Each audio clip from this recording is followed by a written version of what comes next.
غیبت، سوء ظن، برے نام رکھ دینے، یہ سب کس لیے روکا گیا؟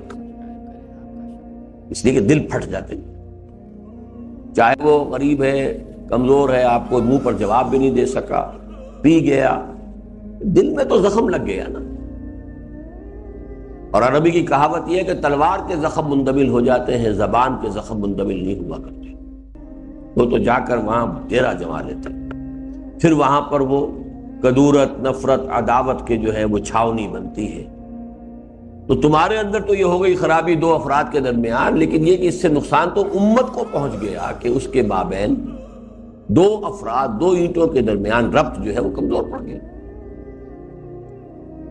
بحسب امرئ من الشر، پھر نوٹ کر لیجئے کہ اس اتنی بڑی برائی سے بچنے کی دو عملی شکلیں کیا ہیں۔ نمبر ایک، کسی شخص میں کوئی عیب نظر آئے تو فوراً اپنے دامن کے داغ دیکھو، ہو سکتا ہے کہ تمہارے اندر کوئی داغ جو ہے اس سے بھی بڑا ہو۔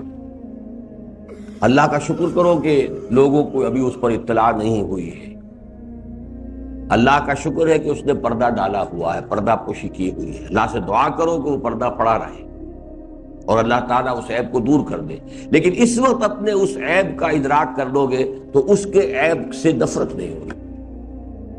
دوسرے یہ کہ ہر شخص کے اندر، برے سے برے شخص میں کوئی نہ کوئی خوبی ہوتی ہے۔ بھئی ہے تو زانی اور شرابی لیکن یتیموں کی خدمت کرتا ہے کوئی شخص، چلیے ہے تو بستہ الف بستہ بے کا آدمی لیکن یہ کہ بیواؤں کا خیال کرتا ہے تو ڈاکو لیکن اس نے اپنے علاقے کے غریبوں کی مدد کی۔ اب کوئی چیز آپ کیوں اس سے حقیر سمجھے؟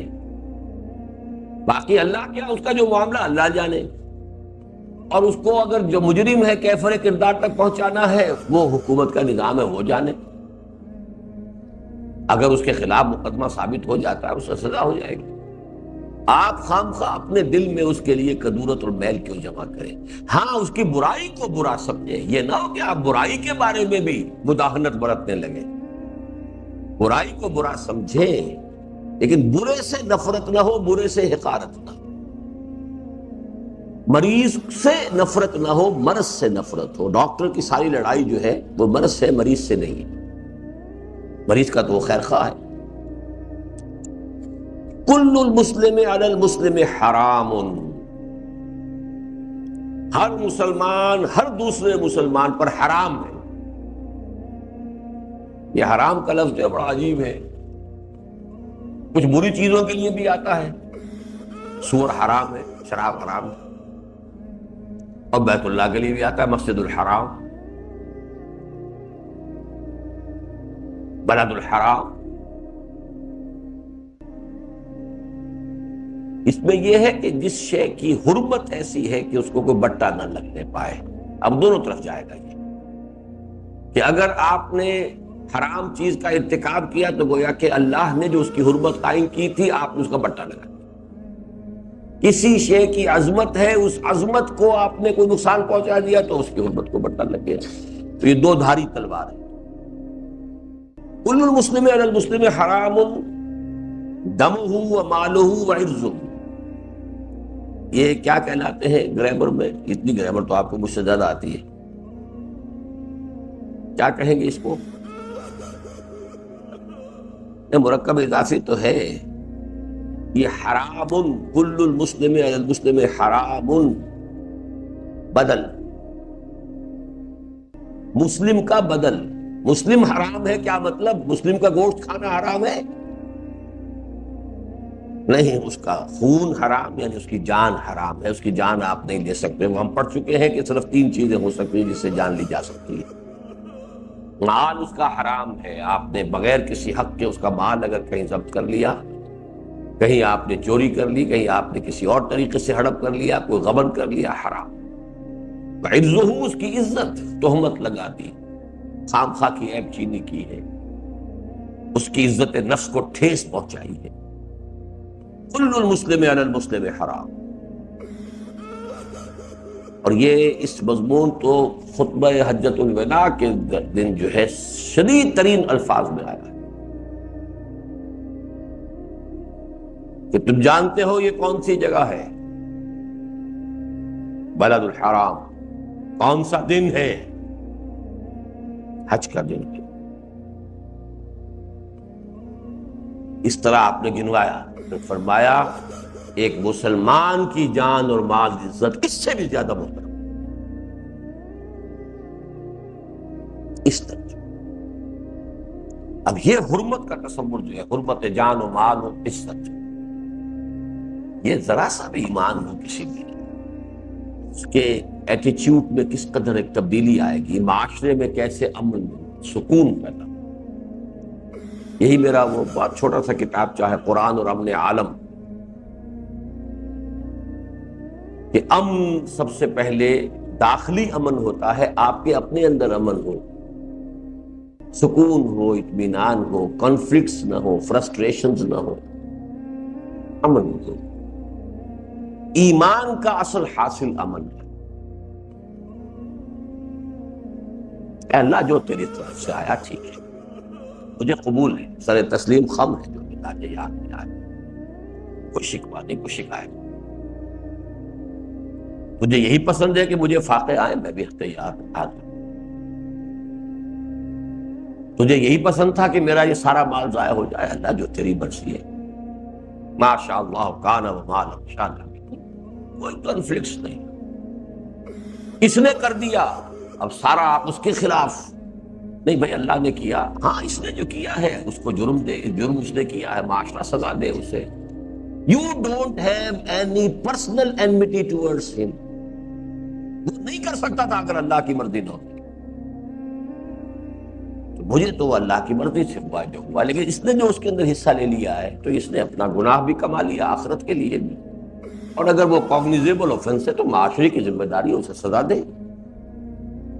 میرا مال تو ضائع ہونا ہی تھا، اس طرح نہ ہوتا کسی اور طرح ہوتا، اللہ کو میرا تو امتحان لینا ہی تھا۔ یہ بدبخت بیچ میں آ گیا، اس نے جو کچھ کیا ہے اپنے لیے کما لیا ہے، وہ آخرت کی اس کی سزا ہو یا دنیا میں بھی اس کو سزا مل جائے۔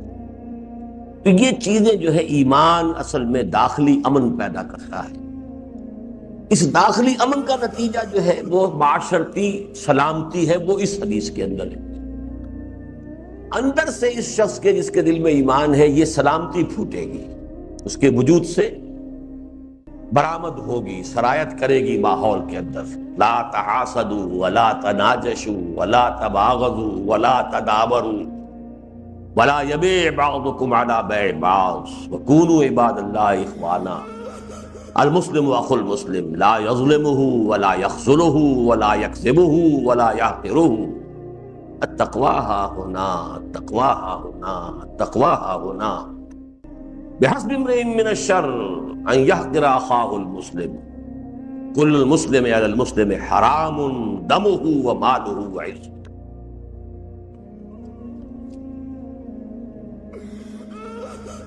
اب اسی طرح کی ایک اور حدیث عن ابی ہریرہ رضی اللہ عنہ عن النبی صلی اللہ علیہ وسلم من نفس عن مؤمن قربة من قرب الدنیا نفس اللہ عنہ قربة من قرب یوم القیامہ۔ یہ وہی معاشرت کا معاملہ آ رہا ہے، جس نے دور کر دی کسی مومن سے کوئی تکلیف دنیا کی تکلیفوں میں سے، اللہ تعالیٰ اس کے عوض دور کر دے گا اس سے کوئی تکلیف قیامت کے دن کی تکالیف میں سے۔ یہ وہی حسن معاشرت، حسن معاملت، آپس میں کیسے رہو، کیسے ایک دوسرے کے ساتھ تعاون کرو، ایک دوسرے کی مشکلات کو بانٹو، ایک دوسرے کے غم بانٹو، درد بانٹو، شریک ہو۔ من نفس عن مؤمن قربة من قرب الدنیا نفس اللہ عنہ قربة من قرب یوم القیامہ۔ ومن یسر علی معسر یسر اللہ علیہ فی الدنیا والآخرہ۔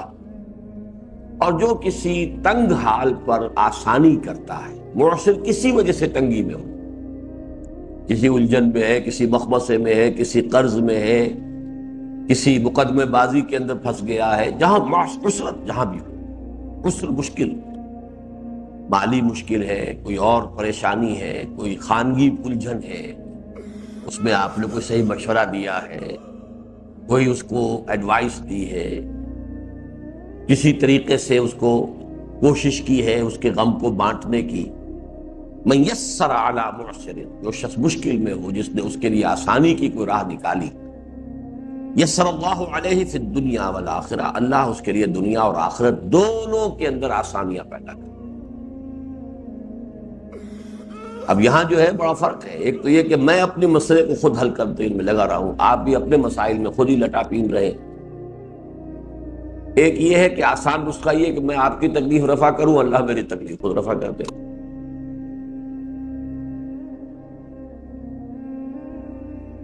بڑا پیارا شعر ہے فارسی کا، فکر ماں درکار ماں آزار ماں، کار ساز ماں بے فکر کار ماں. میرا کار ساز میرے کام کی فکر کر رہا ہے، اور میں اپنے کام کی خود فکر کروں گا تو اپنے لیے آزار پیدا کر لوں گا. اگر صحیح کرنے کا امکان ہے تو غلط کا بھی تو امکان ہے کہ نہیں. فکر ماں درکار ماں آزار ماں،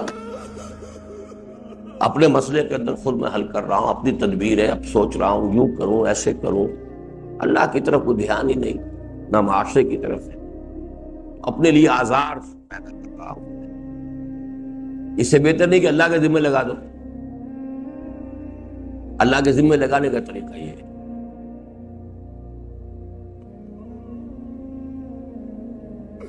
یہ ہے اصل میں آسان نسخے جو ہیں جن کو کہ ہمیں اختیار کرنا چاہیے. کار ساز ماں بے فکر کار ماں، تفویض کر دی، افوض امری الی اللہ، اے اللہ میں اپنا معاملہ تیرے حوالے کرتا ہوں. سپردم بے تو مایا خیش رات دانی حساب کروں بے شا. یہ ساری بحثیں سورۃ تغابن میں آتی ہیں. فکر ماں درکار ماں آزار ماں، کار ساز ماں بے فکر کار ماں. وہ میرے کام میں لگا ہوا، اس کا علم کامل، اس کی قدرت کامل، وہ طے کر لے تو کوئی رکاوٹ آ نہیں سکتی، وہ اس کے فیصلے میں کوئی شر ہو نہیں سکتا. ہمارے فیصلوں میں 100 شر، ہمارے فیصلوں کے آگے 100 رکاوٹیں. تو نسخہ یہ ہے کہ آپ ایک تو یہ کہ اس کے کام میں آپ لگ جائیے. من کان اللہ قال اللہ لہ، جو اللہ کا ہو گیا اللہ اس کا ہو گیا، آپ اس کے کام میں لگ جائیے. اپنی فکر چھوڑ دیجئے، اپنی فکر اللہ کے حوالے کر دیجئے، وہ کرے گا خود. ٹھیکہ دے دیجئے اپنا اس کو.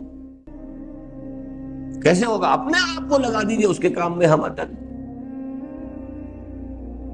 اور اگر سوچ یہی رہے بٹ صاحب کی طرح کہ بڑے بڑے کاروبار تو ضرور کرنے ہیں، تو پھر یہ کیا کریں، پھر وہ کیا کریں، پھر یہ کیسا ہو، یہ انکم ٹیکس سے کیسے نپٹیں، اس سے کیا کریں، سود سے کیسے بچیں، کبھی نہیں بچ سکتے، ناممکن. اللہ کے ہو جاؤ، اللہ تمہارا ہو جائے. وَمَن سَتَرَ مُسْلِمًا سَتَرَهُ اللَّهُ فِي الدُّنْيَا وَالْآخِرَةِ، جو کسی مسلمان کی پردہ پوشی کرے گا اللہ اس کی پردہ پوشی کرے گا دنیا اور آخرت دونوں میں. اب یہ سطر بھی دونوں معنی میں ہے. ایک جسمانی سطر ہے، کوئی مسلمان ہے لباس نہیں ہے، آپ نے لباس بنا دیا اس نے، اور کسی کی عیب کے اوپر پردہ ڈالنا، چھپانا. من ستر مسلما سترہ اللہ فی الدنیا والآخرہ واللہ فی عون العبد ما کان العبد فی عون اخیہ. اللہ بندے کی مدد میں لگا رہتا ہے جب تک کہ بندہ اپنے بھائی کے کام میں لگا رہتا ہے.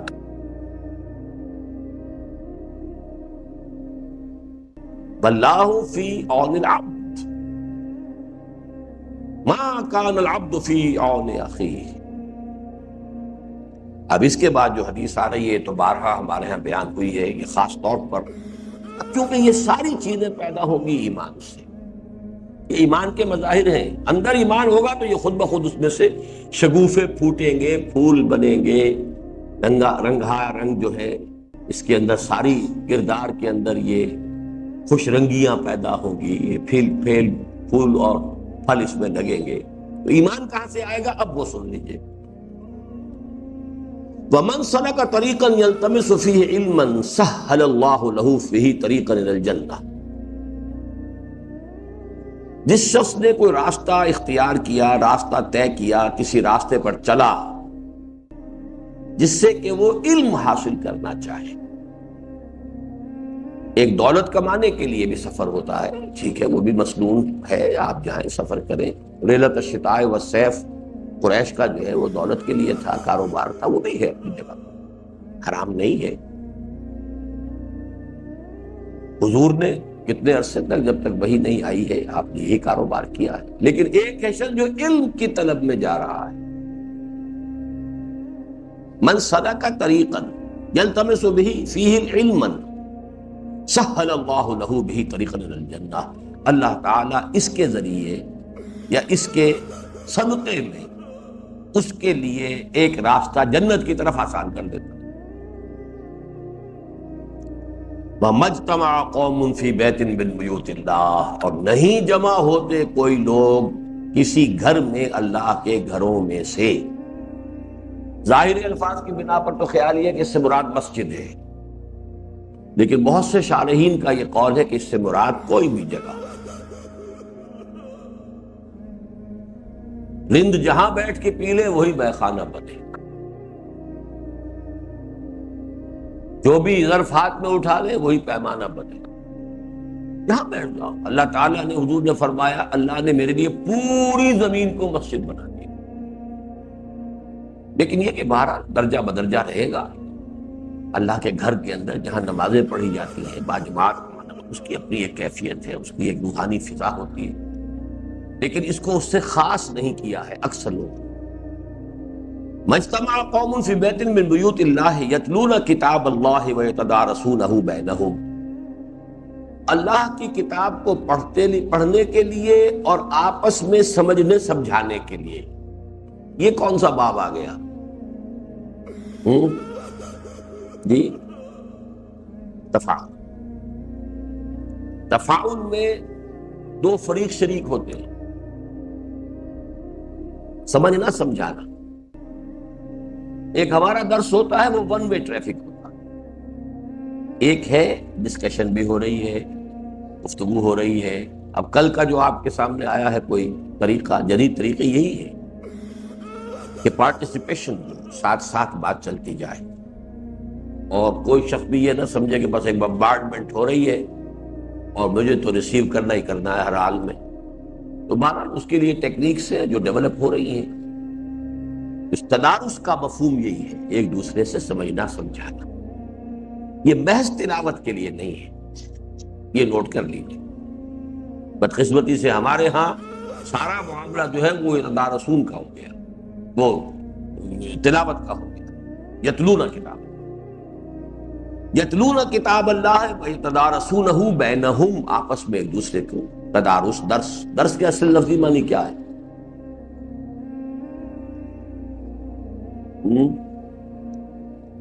جی، سہارا؟ آپ پتہ نہیں کون سی بولی بولتے ہیں۔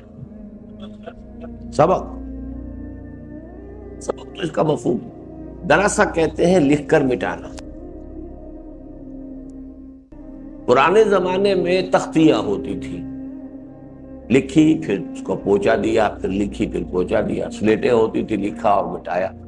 یہ کاپیاں کہاں ہوتی تھی؟ اور اس حساب سے کاغذ تو ایک نایاب اور کمیاب شے، بہت قیمتی شے، بہت ہی انقا شے۔ تو تدارس یہ ہے،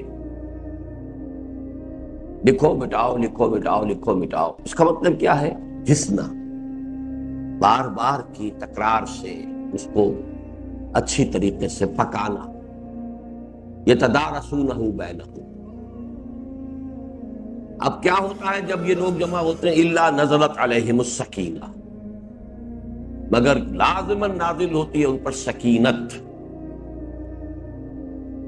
وغشیتہم الرحمہ، اور رحمت ان کو ڈھانپ لیتی ہے، سایہ کر لیتی ہے۔ وحفتہم الملائکہ، اور فرشتے ان کے گرد گھیرا ڈال لیتے ہیں۔ وذکرہم اللہ فی من عندہ، اور اللہ تعالیٰ ان کا تذکرہ کرتا ہے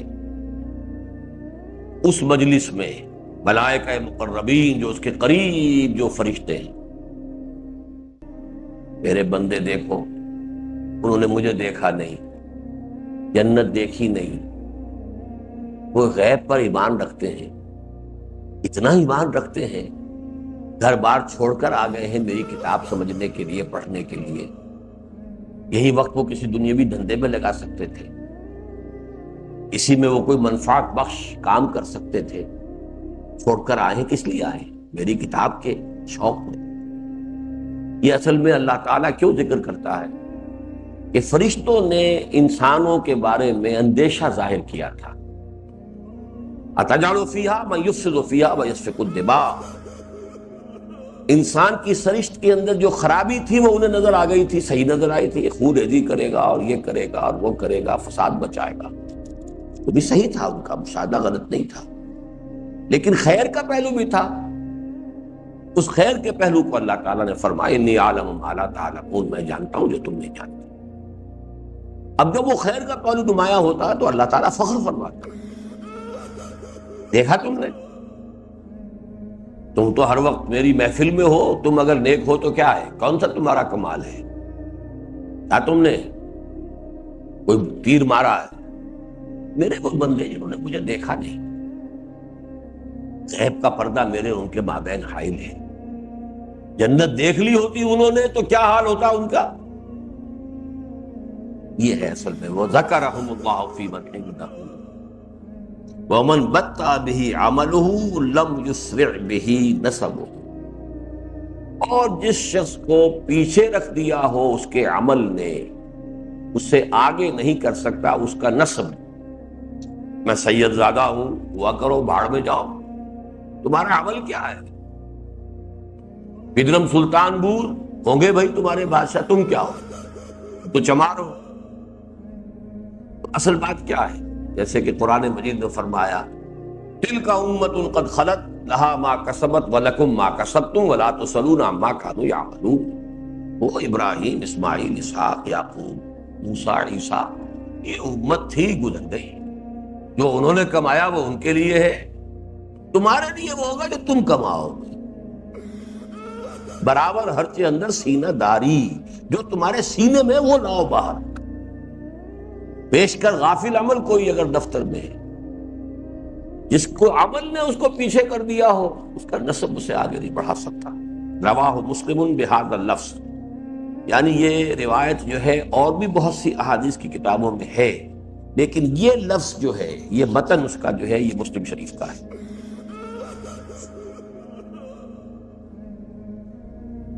عن ابن عباس رضی اللہ عنہما عن رسول اللہ صلی اللہ علیہ وسلم یرویہ عن ربہ تبارک و تعالی قال، روایت کیا گیا ابن عباس سے رضی اللہ عنہما، انہوں نے روایت کیا عن رسول اللہ صلی اللہ علیہ وسلم فیما یرویہ، اس میں کہ جو روایت کی حضور نے عن ربہ، اپنے رب سے، یعنی یہ کہ اس کو ہم کہیں گے حدیث قدسی کی نوعیت کی شے ہے۔ حدیث قدسی جو ہے وہ اللہ کی بات ہے جس کو حضور اپنی زبان سے بیان کرتے ہیں۔ ان اللہ کتب الحسنات، یعنی یہ کہ حضور نے یہ اپنی اتھارٹی پر بات نہیں کہی ہے، بلکہ یہ فرمایا کہ رب یہ کہتا، یرویہ عن ربہ۔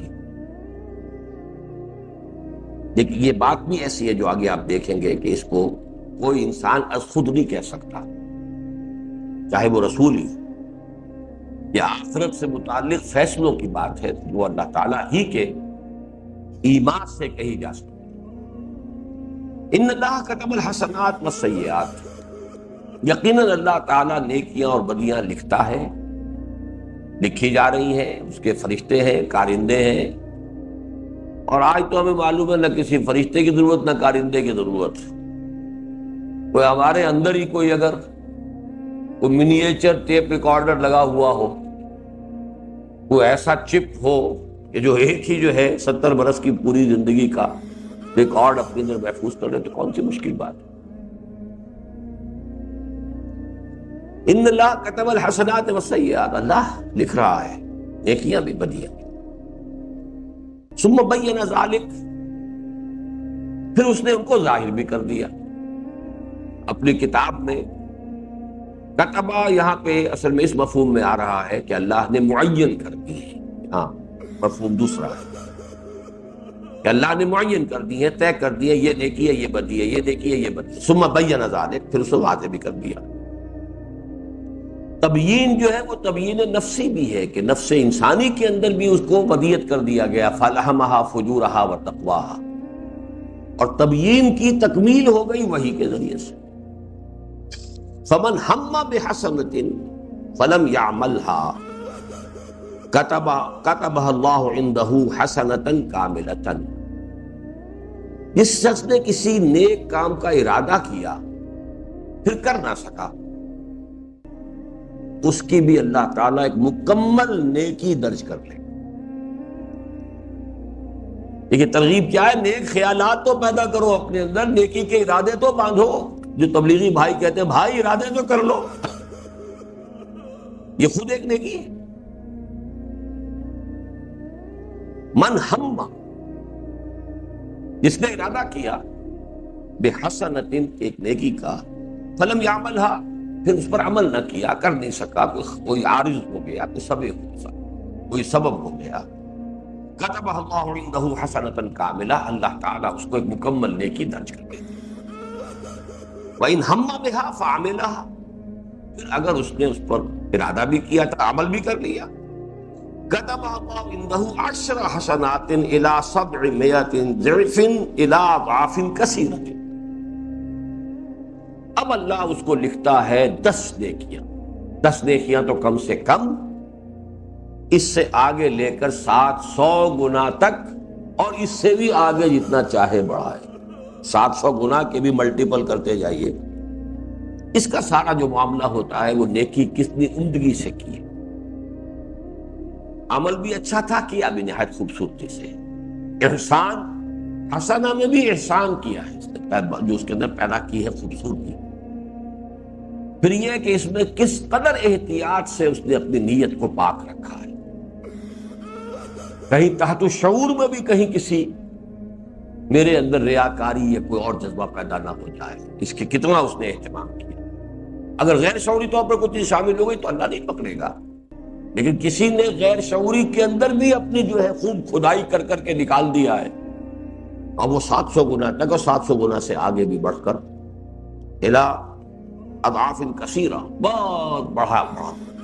اب اس کے برعکس وَإِنْ هَمَّ سَيِّئَةً فَلَمْ يَعْمَلْهَا كَتَبَهَا اللَّهُ عِنْدَهُ حَسَنَةً كَامِلَةً، جس نے برائی کا ارادہ کیا پھر عمل نہیں کیا،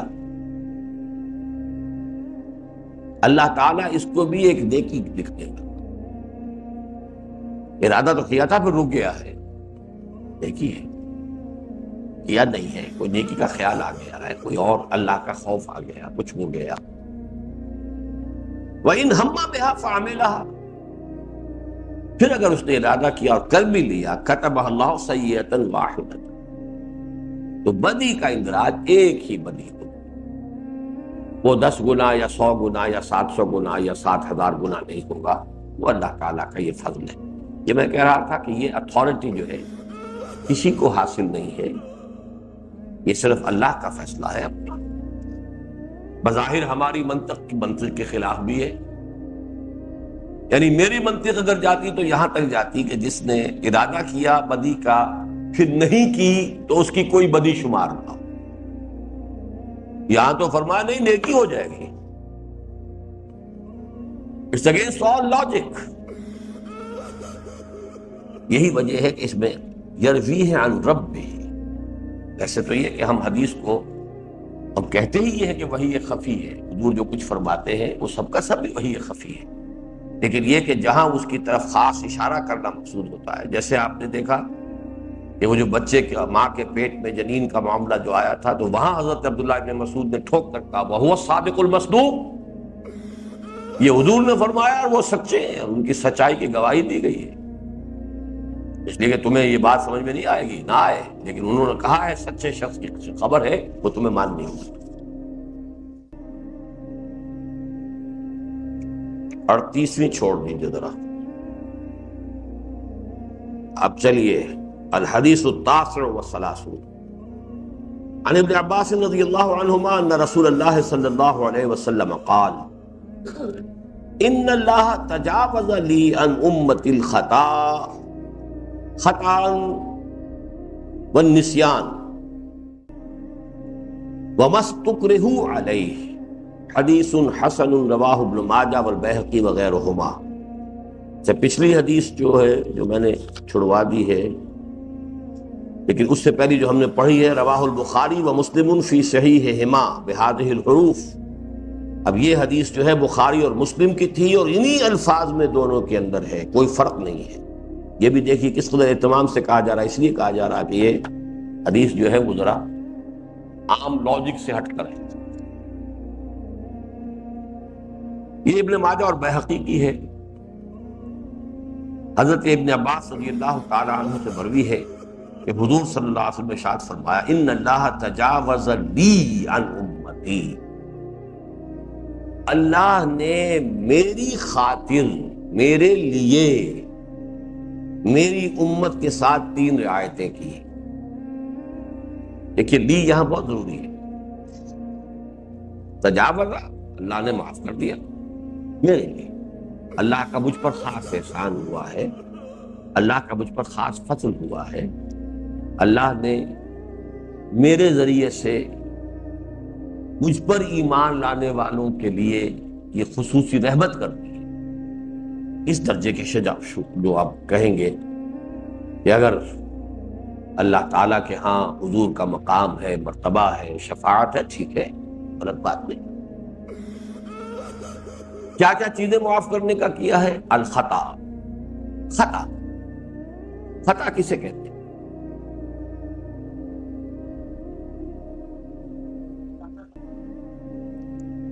جی صحیح، غیر ارادی طور پر غلطی، نشانہ خطا گیا، آپ کی پوری کوشش ہے ایک ٹارگٹ کو ہٹ کرنے کی، نشانہ خطا ہو گیا۔ یہ بہترین تعبیر ہے اس خطا کی، خطا۔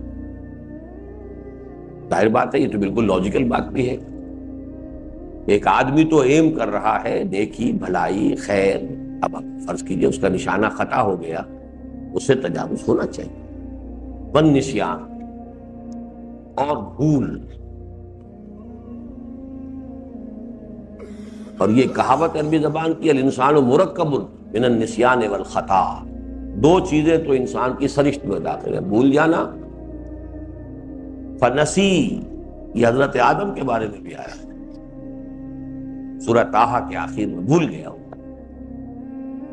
آدم سے ہم نے ایک وعدہ لیا تھا اس درخت کے قریب نہ جانا، فنسی، بھول گئے۔ تو یہاں پہ اس کو نوٹ کیا، وَمَا اسْتُكْرِهُوا عَلَيْهِ، اور جس چیز پر کہ انہیں مجبور کر دیا گیا، مکرہ، کراہت، اسے پسند نہیں ہے، مجبور۔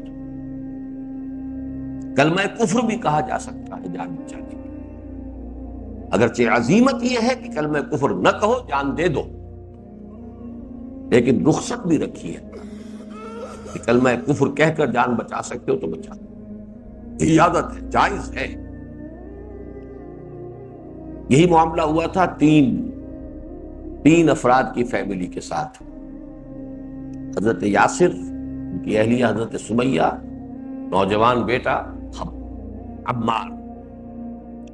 ابو جہل نے تینوں کو شدید ترین ٹارچر کیا، شدید ترین ٹارچر۔ آخر میں تنگ آ کر اس نے کہا ایک دفعہ کلمہ کفر کا کہہ دو کہ ہاں تمہارے بت میں بھی کچھ ہے، میں چھوڑ دوں گا تمہیں۔ کیا کرے یار، کہاں تک مارے، مار مار کے بھی انسان تک جاتا۔ He had done everything۔ تو عاجز آ کر کہا ایک دفعہ بھی کہہ دو چلو میں چھوڑ دوں۔ ماں باپ دونوں نے انکار کر دیا، ایک دفعہ بھی نہیں کہا، دونوں کو اس نے شہید کر دیا۔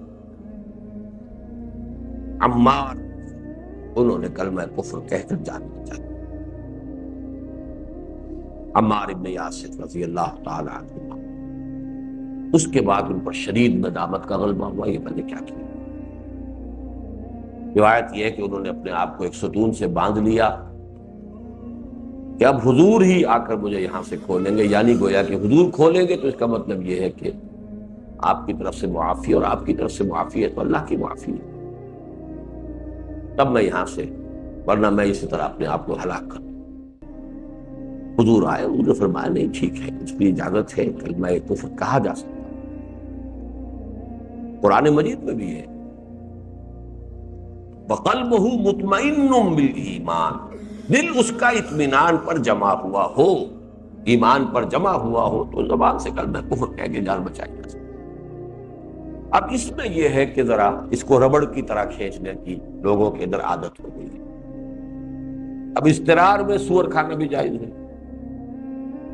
جان بچانے کی حد تک، اتنا ہی جتنا کہ جان بچانے کے لیے، غیر باغ ولا عاد، نہ اس کی کوئی لذت ہو تمہارے اندر، اور نہ تم اس حد سے تجاوز کرو کہ جو جان بچانے کے لیے ضروری تھا۔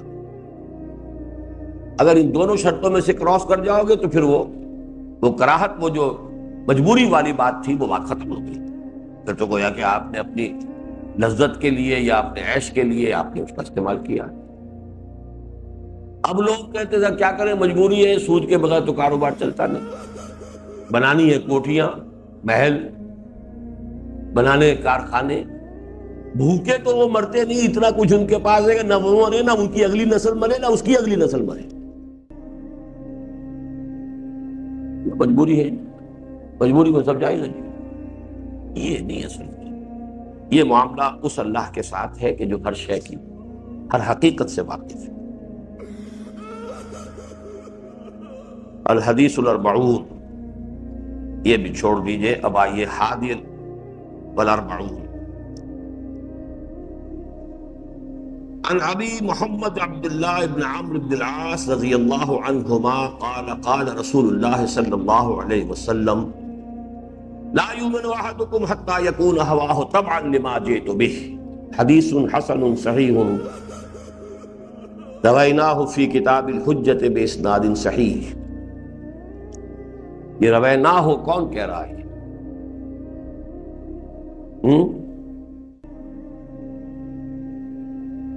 لا حول ولا قوت۔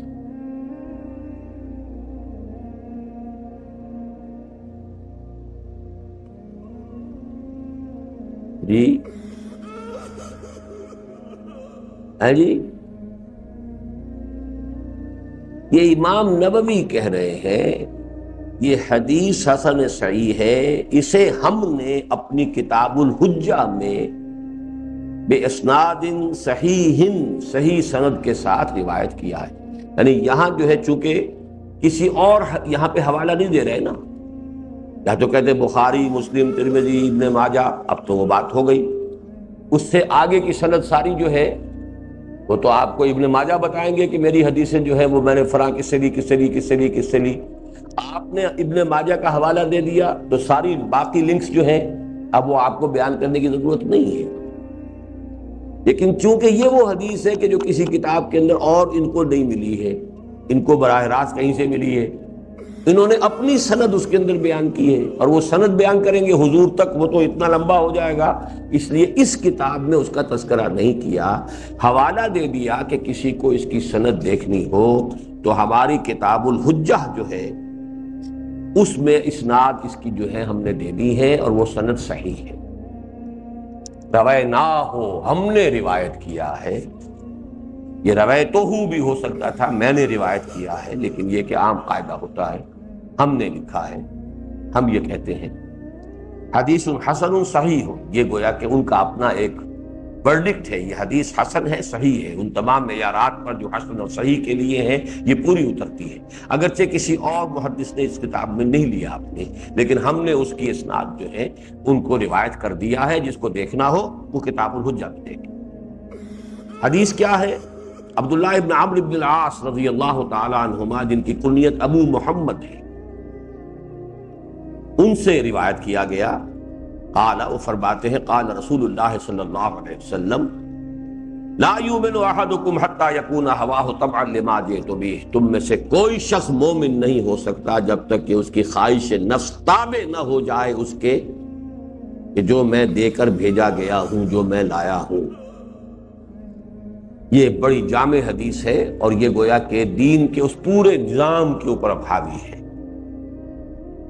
ہوائے نفس ہے نا جو بغاوت کرتی ہے انسان کے اندر گناہ کے لیے اور تعدی کے لیے، ظلم کے لیے کون سی چیز ہے جو اندر سے زور لگاتی ہے؟ نفس امارہ،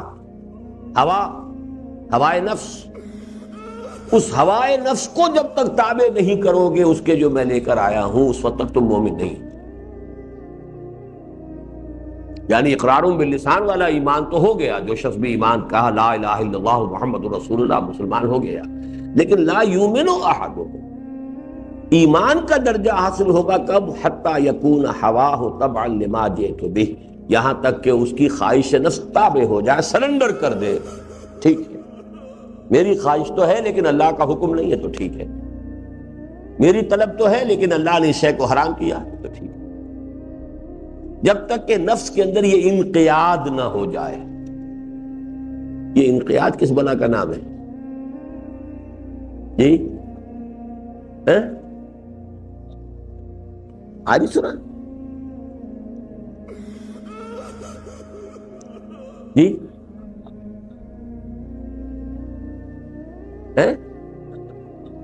وہ تو انعقاد ہوگا، کہاں جا رہے ہیں؟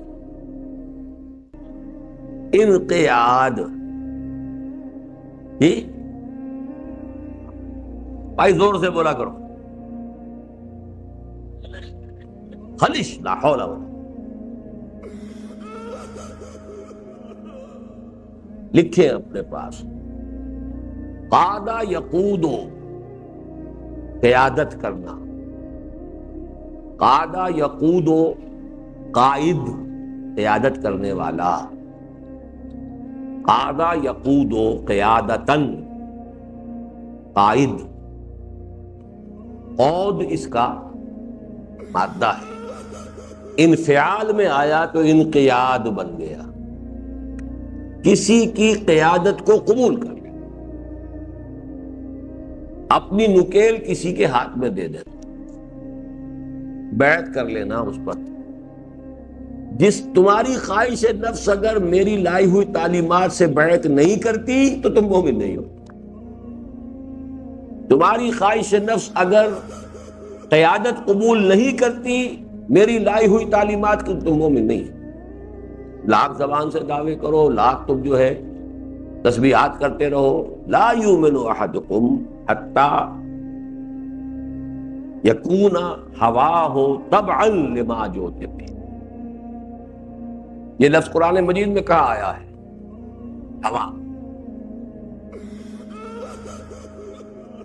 جی، احوا۔ سورہ نازعات میں بڑا پیارا وہ ہے معاملہ،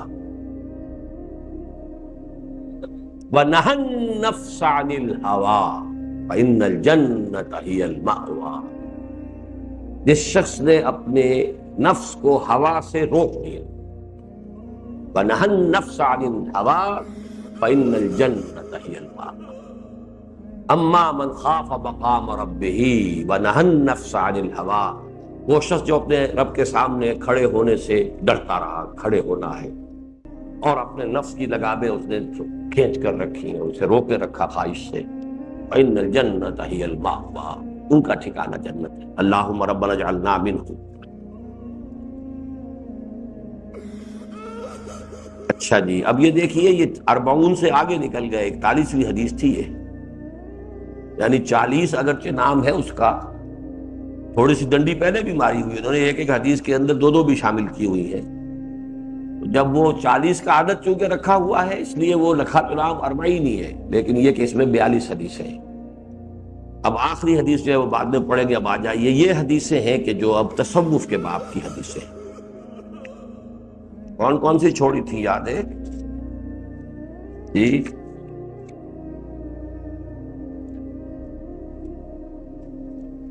تاسع، عن ابی العباس عبداللہ ابن عباس رضی اللہ عنہما قال،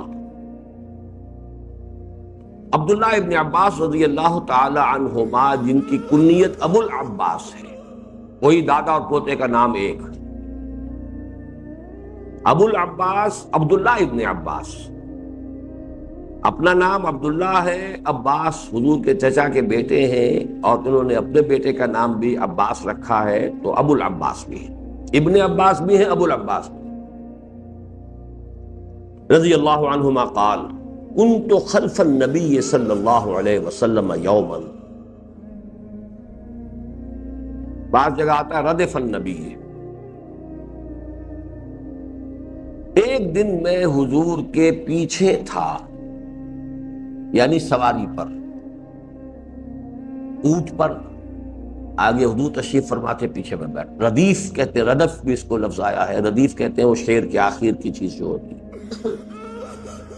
کنت خلف النبی صلی اللہ علیہ وسلم یوما فقال یا غلام، یا غلام، اے لڑکے، یہ غلام جو ہے بڑے محبت کے ساتھ، یا غلام، اے بیٹے، غلام کا لفظ جو ہے بیٹے کے لیے بھی آتا ہے۔ حضرت مریم نے یہی کہا تھا، انا یکون لی غلام ولم یمسسنی بشر ولم اک بغیا، اے بیٹے، چچا داد بھائی ہیں لیکن عمر میں بہت چھوٹے ہیں، بیٹے ہیں، انی اعلمک کلمات، میں تمہیں آج کچھ باتیں تلقین کرتا ہوں۔ یہ ہے وہ تربیت، تزکیے کے لیے دین کی حقیقت کو چھوٹے چھوٹے کلمات کے اندر ادا کر کے، اور ایسے انداز کے جس سے دل کے اندر گداز پیدا ہوتا ہے اور ایمان کی اصل حقیقت منکشف ہوتا ہے۔ انی اعلمک کلمات احفظ اللہ یحفظک، ہمیشہ اللہ کو محفوظ رکھو، اللہ تمہیں محفوظ رکھے گا، یعنی یاد رکھو۔ فاذکرونی اذکرکم، یہ ٹو وے پروسیس ہے، تم اللہ کو بھول جاؤ گے، اللہ تمہیں بھول جائے گا، جاؤ دفع ہو جہاں جاؤ، تم اللہ کو یاد رکھو گے، اللہ تمہیں یاد رکھے گا۔ فاذکرونی اذکرکم، بعض احادیث میں آتا ہے میرا بندہ اگر مجھے اپنے دل میں یاد کرتا ہے، میں بھی اپنے بندے کو اپنے دل میں یاد کرتا ہوں۔ میرا بندہ اگر کسی مجلس میں مجھے میرا تذکرہ کرتا ہے، میں بھی اپنے بندے کا اس سے کہیں بہتر مجلس میں تذکرہ کرتا ہوں، وہ ملائکہ مقربین کی محفل میں ہوگا۔ احفظ اللہ تجدہ تجاہک،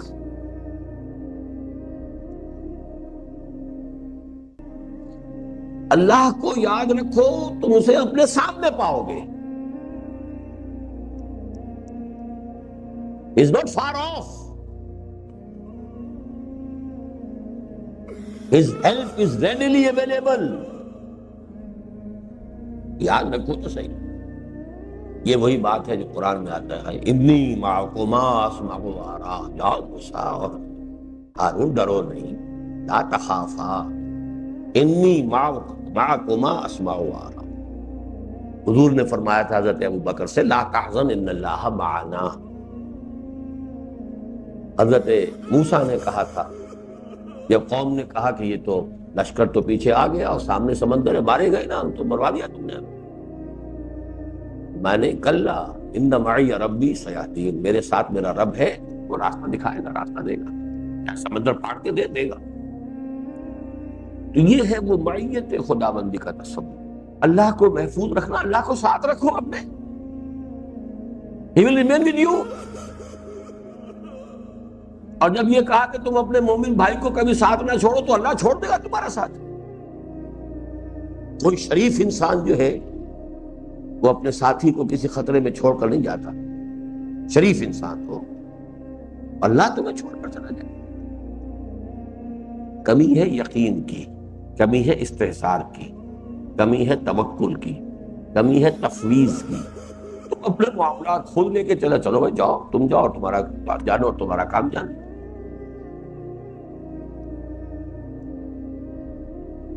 تم ہمارے حوالے کر کے دیکھو، پھر ہم جانے اور تمہارا کام جانے۔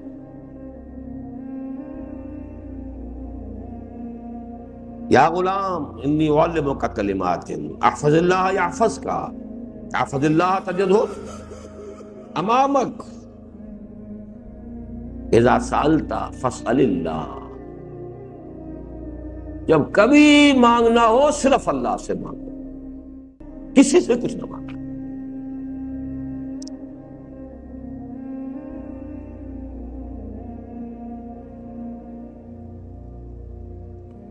وَإِذَا اسْتَعَنْتَ فَاسْتَعِنْ بِاللَّهِ، جب مدد کی ضرورت ہو اللہ سے مدد،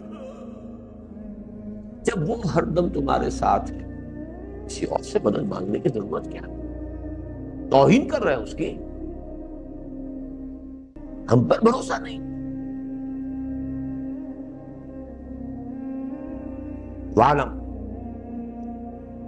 اور جان لو، ان الامۃ لو اجتمعت علی ان ینفعوک بشیء لم ینفعوک الا بشیء قد کتبہ اللہ لک، جان لو کہ اگر پوری قوم جمع ہو جائے، ایڑی چوٹی کا زور لگا دے کہ تمہیں کسی چیز کا فائدہ پہنچا دے، نفع پہنچا دے، ہرگز نہیں پہنچا سکیں گے مگر اتنا جتنا کہ اللہ نے تمہارے لیے لکھ دیا۔ یعنی اپنی امیدیں منقطع کر، میرا کام یہ کر دے گا، وہ کام کر دے گا، اس سے میری مشکل حل ہو جائے گی، اس سے میری جو ہے مصیبت رفع ہو سکتی ہے، یہ ذرا سی سفارش کر دے تو بس بیڑا پار ہو جائے گا، یہ ایک رکا لکھ دے تو بس ہو جائے گا۔ وہ ایک کا رکا کیا، ساری قوم جمع ہو کر تمہیں کوئی فائدہ پہنچانا چاہے تو نہیں پہنچا سکتے سوائے اس کے جو اللہ نے تمہارے لیے لکھ دیا۔ تو کیا فائدہ اپنی عزت نفس کا ڈھیلا کرانا، مانگنا کسی سے، کچھ نہیں، تم نے اپنے آپ کو ذلیل کر لیا، مدد مانگ کر اپنے آپ کو حقیر ٹھہرا لیا، اپنی عزت نفس کو ٹھیس پہنچا لی۔ ہوگا وہی جو اللہ تعالیٰ کے علم میں پہلے سے معین ہے، وہ ہونا ہی ہے۔ وَإِنِ اجْتَمَعُوا عَلَىٰ أَن يَضُرُّوكَ بِشَيْءٍ لَمْ يَضُرُّوكَ إِلَّا بِشَيْءٍ قَدْ كَتَبَهُ اللَّهُ عَلَيْكَ، اور اگر سب کے سب وہ جمع ہو جائیں کہ تمہیں کوئی نقصان پہنچا دیں، نہیں نقصان پہنچا سکتے مگر بس وہی جو اللہ نے تمہارے لیے پہلے سے لکھ دیا۔ خوف ختم، امید ختم۔ خوف کس کا؟ He can't do any harm to me unless sanctioned by Allah۔ کیوں اس کے ہاتھ جوڑوں، کیوں گڑ گڑاؤں، کیوں خوشامد کروں؟ آج ہی خبر پڑھ لیا آپ نے، خوشامدیں کرتے گڑ گڑاتے گولی تو مار دی 8، جمے رہتے کھڑے رہتے، مرنا تب بھی تھا، مرنا یوں بھی تھا۔ 8 ہزارہ کے لوگوں کو کل گولی ماری گئی ہے ایک گھر میں گھس کر کراچی میں، اور اگی ہزارہ کے علاقے میں وہ لاشیں پہنچی ہیں، نہ معلوم کس کس طرح کی قیامتیں پاکستان میں آنے والی ہیں، کیا رد عمل وہاں ہوگا۔ کوئی طاقت ہے کہ جو پٹھانوں کو اور سرحد کے جو لوگ وہاں آباد ہیں کراچی میں اور وہاں کے مہاجرین کو لڑانا چاہ رہی ہے؟ کوئی بیرونی طاقت ہے، اندرونی طاقت ہے، MQM ہے یا ایجنسیز ہیں، واللہ عالم، اللہ جانتا ہے، لیکن یہ ہو رہا ہے۔ اس وقت صرف تذکرہ یہ تھا کہ ہاتھ جوڑنے سے کیا آج؟ رفعت الاقلام وجفت الصحف، قلم اٹھائے جا چکے ہیں اور سیاہی خشک ہو چکی ہے۔ یعنی اب یہ وہی آ گیا اس حدیث کا، علم خداوندی میں ہر شے طے ہے، لکھا جا چکا ہے اور قلم اٹھائے جا چکے ہیں۔ اسٹاپ رائٹنگ، پینس ڈاؤن، اور سیاہی بھی خشک ہو چکی ہے، جفت الصحف، صحیفے خشک ہو چکے۔ رواه الترمذی وقال حدیث حسن صحیح، وفی روایت غیر الترمذی احفظ اللہ تجد امامک تعرف الی اللہ فی الرخاء، یعنی یہ الفاظ اضافی ہیں، اللہ کو اپنے پاس رکھو، اپنے ساتھ رکھو، اپنے ذہن میں محفوظ رکھو، اپنے دل میں مستحضر رکھو، ہمیشہ اپنے سامنے موجود پاؤ۔ تعرف الی اللہ فی الرخاء، جب تمہارے لیے سہولتیں ہوں، آسانیاں ہوں، خوشیاں ہوں، اس وقت اللہ کو یاد رکھو گے۔ یعرف کا فی شدہ، وہ تمہیں یاد رکھے گا جب تم کسی مشکل میں ہو، اور جب تم نے اپنی آسانی میں اور عیش میں بھول گئے ظفر آدمی اس کو نہ جانیے گا چاہے کتنا ہی ہو وہ صاحب فہم و ذکا، جسے عیش میں یاد خدا نہ رہی، جسے تیش میں خوف خدا نہ رہا۔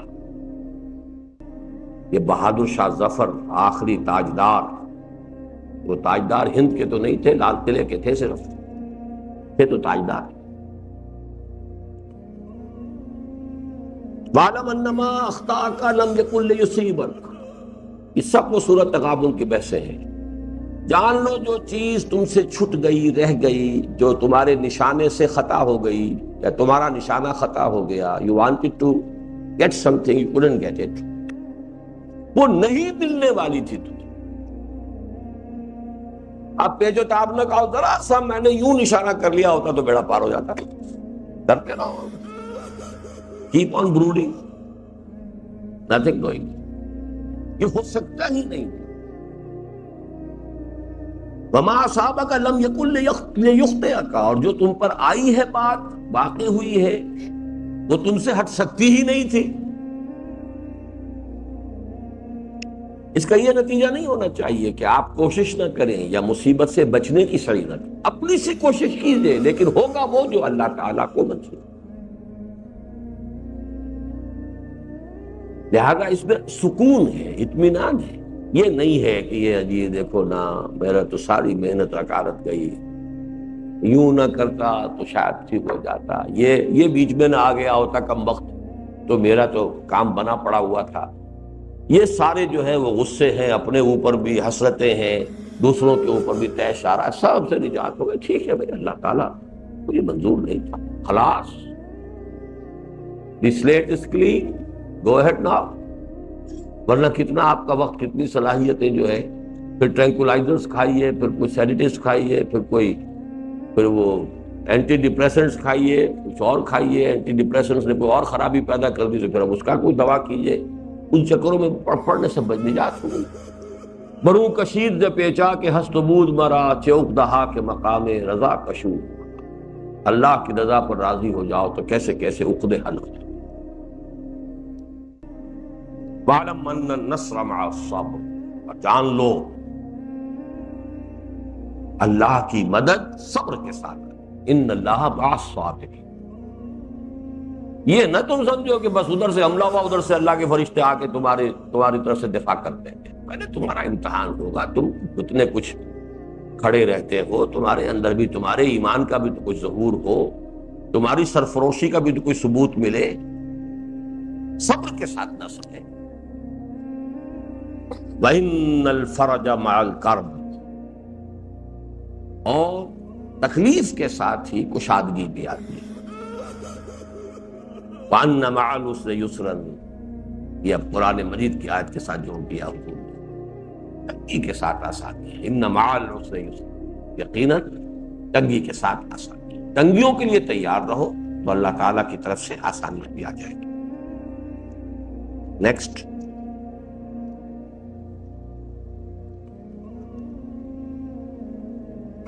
حادی والثلاثون، 31ویں نا،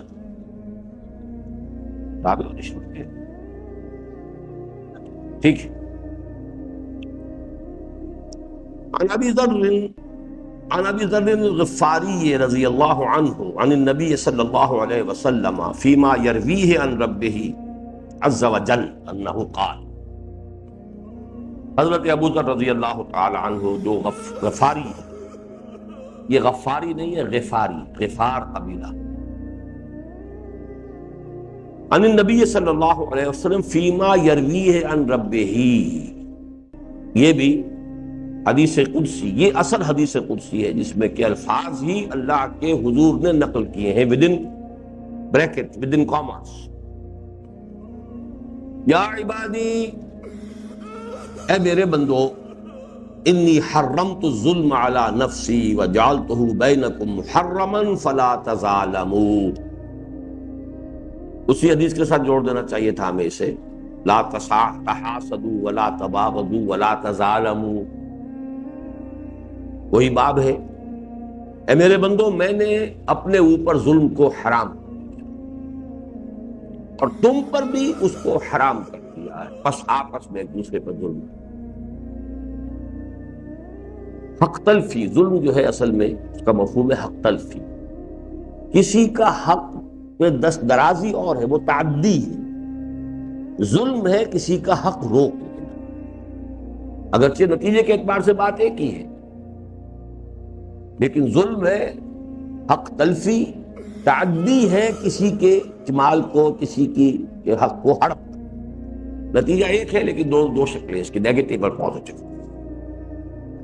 یا عبادی کلکم ضال الا من ہدیتہ فاستہدونی اہدکم، اے میرے بندو تم سب کے سب گمراہ ہو سوائے اس کے کہ جسے میں ہدایت دے دوں، پس ہدایت طلب کرو مجھے سے۔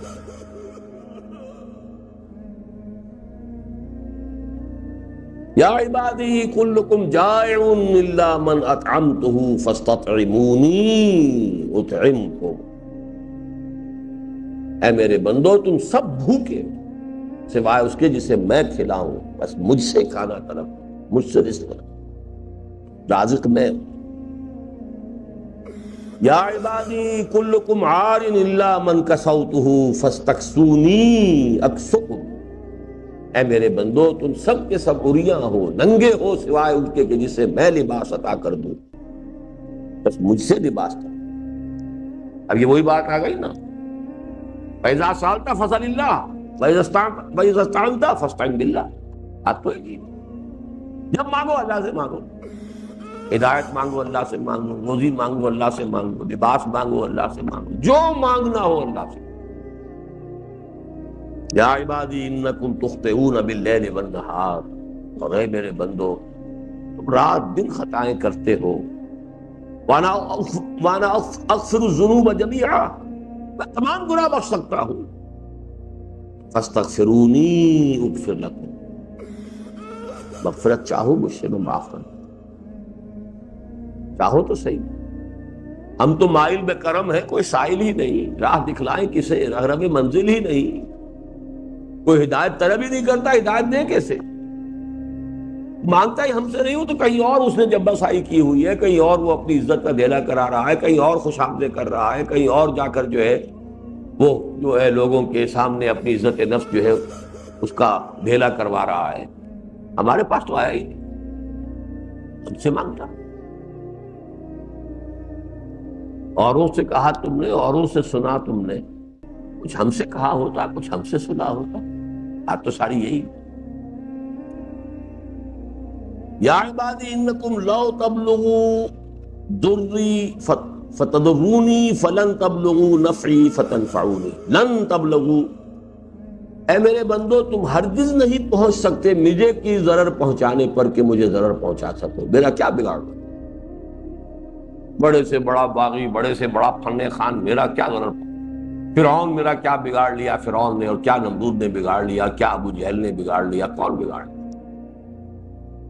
انکم لن تبلغوا ضری، تم مجھے ضرر پہنچانے کے قادر نہیں ہو، فتضرونی کہ تم مجھے کوئی ضرر پہنچا سکو، ولن تبلغوا نفعی فتنفعونی، نہ تم مجھے کوئی نفع پہنچا سکتے ہو، نہ تمہاری یہ حیثیت ہے یا رسائی ہے کہ تم میرا کوئی کام کر دو، کہ میری ضرورت پوری کر دو۔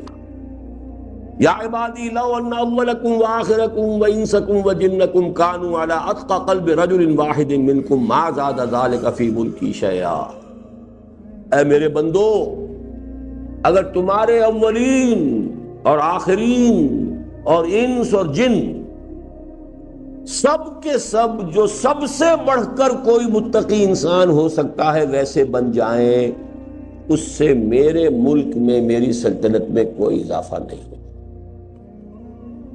سب ابو بکر صدیق بن جاؤ تب بھی کیا ہے، میرا کون سا کام رکا ہوا تھا کہ جو بن جائے گا؟ یہ ہے اللہ کا استغنا، غنی حمید،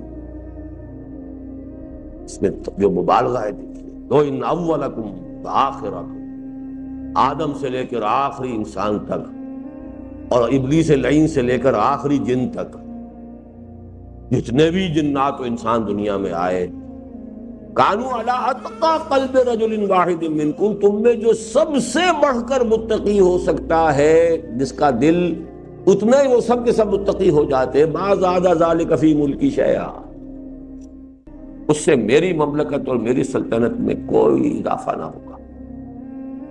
یا عبادی لو ان اولکم وآخرکم وانسکم وجنکم کانوا علی افجر قلب رجل واحد منکم ما نقص ذلک من ملکی شیئا۔ تمہارے سب پہلے اور پچھلے اور جنس اور جن سب کے سب سے بڑا فاجر بدمعاش جو ہو سکتا ہے، میرے خلاف باغی ہو سکتا ہے، سب ویسے بن جاؤ تب بھی میری سلطنت میں کوئی کمی نہیں ہوگی۔ غنی الغنی اصل میں یہ اس کی شرح ہے۔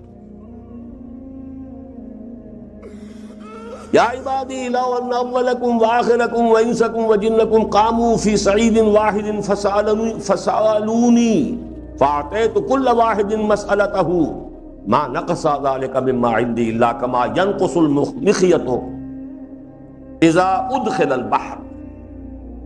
اے میرے بندو، اگر تمہارے اول اور اگلے اور پچھلے اور تمام انسان اور تمام جن اگر ایک میدان میں کھڑے ہو جائیں اور جو کچھ مانگنا چاہیں مانگ لیں اور میں ان کا سب کچھ دے دوں، تب بھی میرے خزانے میں اس سے زیادہ کمی نہیں ہوگی جتنی کہ سوئی کو اگر سمندر میں داخل کر کے نکال لیا جائے تو اس سے سمندر میں کمی واقع ہوگی۔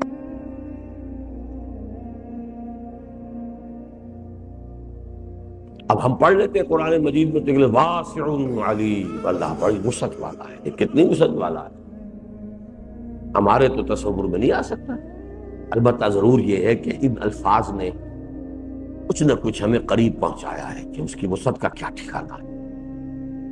لو ان اولکم وآخرکم وانسکم وجنکم قاموا فی صعید واحد، ایک میدان میں جمع ہو جائیں، فسالونی، اور پھر مجھ سے وہ سوال کریں، مانگیں، فاعطیت کل واحد مسألتہ، اور ہر ایک کو میں جو اس نے مانگا ہو وہ دے دوں، ما نقص ذلک مما عندی، میرے پاس جو کچھ ہے اس سے زیادہ کمی نہیں ہوگی، الا کما ينقص المخیط اذا ادخل البحر، جتنی کہ وہ سوئی کمی کر دیتی ہے سمندر کے اندر جبکہ وہ سمندر میں داخل کر دیتی ہے۔ یہ اللہ کے خزانوں کا عالم۔ یا عبادی انما ہی اعمالکم احصیھا لکم، اے میرے بندو یہ تمہارے عمل ہیں جو میں تمہارے لیے حفاظت سے رکھ رہا ہوں، میں کیا کروں، تم یہ بدماشیاں کر کے آئے ہو، تمہارے اپنے عمل ہیں۔ انما ذالک انما ہی اعمالکم احصیھا لکم، میں تو اس کا تمہارے لیے حفاظت کر رہا ہوں۔ I have kept them in store. I'm your storekeeper. میں نے سب کے سب تمہارے لیے جمع کر کے رکھے ہیں۔ ثم اوفیکم ایہا، پھر میں پورا تمہیں ادا کر دوں گا جو کچھ تم نے کیا۔ فمن وجد خیرا فلیحمد اللہ، تو جو کوئی خیر پائے وہاں اسے اللہ کی حمد کرنی چاہیے۔ ومن وجد غیر ذلک فلا یلومن الا نفسہ، اور جو شخص وہاں کوئی برائی پائے اپنے لیے تو وہ ہرگز ملامت نہ کرے مگر صرف اپنے آپ کو۔ شیطان بھی کہہ دے گا قیامت کے دن سورہ ابراہیم میں، فلا تلومونی ولوموا انفسکم انی دعوتکم، میں نے تمہیں پکارا تھا، ایک راستہ دکھایا تھا، تم نے اس کو قبول کر لیا، responsibility lies with you۔ فلا تلومونی، مجھے ملامت مت کرو، ولوموا انفسکم، اپنے نفوس کو ملامت کرو۔ آپ کون سی ہے جی؟ الحادی والثلاثون عن ابی العباس سہل بن سعد السعدی رضی اللہ عنہ قال، ابو العباس سہل ابن سعد الساعدی، یہ ان کا قبیلہ گھرانہ ہے، رضی اللہ عنہ، ان سے مروی ہے، جاء رجل الی النبی صلی اللہ علیہ وسلم، ایک شخص حاضر ہوا نبی اکرم صلی اللہ علیہ وسلم کی خدمت میں، فقال، اور اس نے عرض کیا، یا رسول اللہ کے رسول، دلنی علی عمل اذا عملته احبنی اللہ احبنی الناس۔ بات بڑی پوچھی اس نے، یہاں بھی ہونا چاہیے تھا، بخیل خوب پوچھا تم نے، آدمی ذہین تھا۔ اللہ کے رسول مجھے وہ عمل بتا دیجئے کہ میں اگر اس کو کر گزروں تو اللہ بھی مجھ سے محبت کرے اور لوگ بھی مجھ سے محبت کرے۔ یہ دو محبتیں مشکل جمع ہوتی ہیں۔ جواب سنیے، ازہد فی الدنیا یحبک اللہ وازہد فیما عند الناس یحبک الناس۔ دنیا میں زہد اختیار کرو، اللہ تم سے محبت کرے گا۔ اب دیکھیے یہ محبت کا ایک نیا نسخہ ہے۔ قرآن مجید میں محبوبیت کے لیے کون کون سی چیزیں آئی ہیں؟ ان اللہ یحب الذین یقاتلون فی سبیلہ صفا کانہم بنیان مرصوص، ان اللہ یحب المحسنین، فاتبعونی یحببکم اللہ۔ لیکن یہاں ایک اور نسخہ ہے جو حضور بیان فرما رہے ہیں۔ زہد کسے کہتے ہیں؟ Try to define it, will do.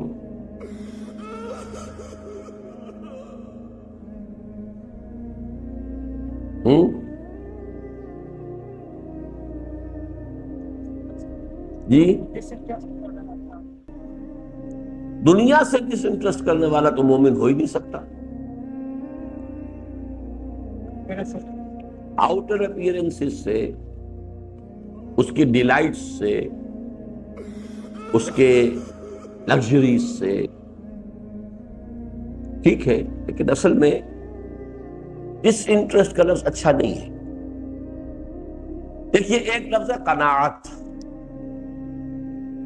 حرص بہت بری سے ہے، قناعت اس کے مقابلے میں آئی۔ قناعت سے اگلا لفظ زہد ہے۔ قناعت تو یہ جو کچھ ہے اس پر قناعت کرو، حرص نہ ہو، مزید نہ چاہو۔ زہد یہ ہے کہ جو کچھ ہے اس میں سے بھی کمی کرتے جاؤ۔ Try to bring your standard of living lower and lower and lower and lower۔ یہ زہد ہے۔ لذات دنیاوی سے بالکل کنارہ کشی نہیں، بہت حد تک کنارہ کشی۔ یہ زہد۔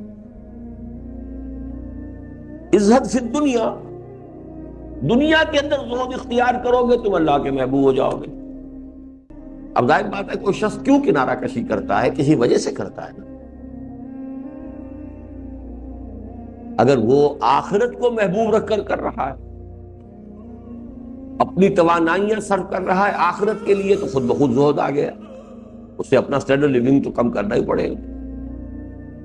فرض کیجئے دین قائم ہے، اب وہ اپنے اسٹینڈرڈ لیونگ کو کم کر رہا ہے تاکہ زیادہ سے زیادہ غرباء اور مساکین کی مدد کر سکے، زہد ہو گئے۔ قائم نہیں ہے تو اس کی جد و جہد میں لگا ہوا ہے ہمہ وقت، جس کے لیے آیا ہے سورہ بقرہ کے اندر احسروا فی سبیل اللہ، جو اللہ کی راہ کی جد و جہد میں گھر گئے ہیں۔ لا یستطیعون ضربا فی الارض، اب وہ زمین کے اندر بھاگ دوڑ نہیں کر سکتے اپنی معاش کے، وہ انفاق فی سبیل اللہ کے سب سے بڑھ کر مستحق ہیں۔ یہ ظاہر بات ہے کہ وہ اس میں علل تلل تو چھوڑنے پڑیں گے، پراٹھے تو چھوڑنے پڑیں گے، سوکھی روٹی میں گزارا کرنا پڑے گا، تو کسی مقصد کے لیے ہوتا ہے۔ عزت فی الدنیا یحبک اللہ وازہد فیما عند الناس، یہ بڑی پیاری بات ہے۔ اور غنی بن جاؤ ان چیزوں سے جو لوگوں کے پاس ہے۔ آپ کسی کے گھر گئے، آپ نے چیزیں دیکھیں، لیکن معلوم ہو جائے گھر والا تاڑ لیتا ہے، یہ لالچ سے دیکھ رہا ہے، حسد سے دیکھ رہا ہے، کس طرح دیکھ رہا ہے۔ اگر اس نے آپ کی نگاہ میں دیکھا کہ اس کی نگاہ میں نہ حرص ہے، نہ حسد ہے، نہ حسرت ہے، اس کے دل میں آپ کی محبت پیدا ہو جائے، عظمت پیدا ہو، اور یہ آپ کے اپنے وجود سے پھوٹے گی یہ چیز،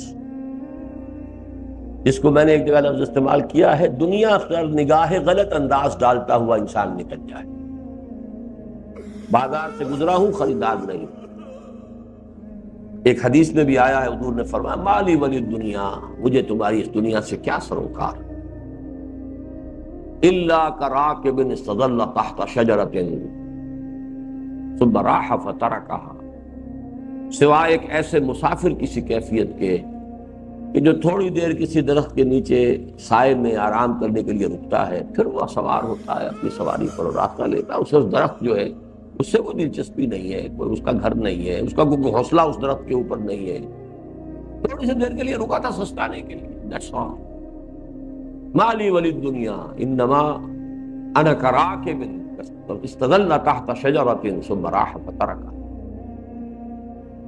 یہ ہے اصل میں جب یہ کیفیت ہوگی، ذرا سا بھی اگر آدمی کو محسوس ہو اسے ہرس ہے ہماری چیزوں کی، یہ نقالی کر رہا ہے ہماری چیزوں کی، یہ آپ سے نفرت ہو جائے گی، آپ کی حقارت دل میں پیدا ہو جائے گی.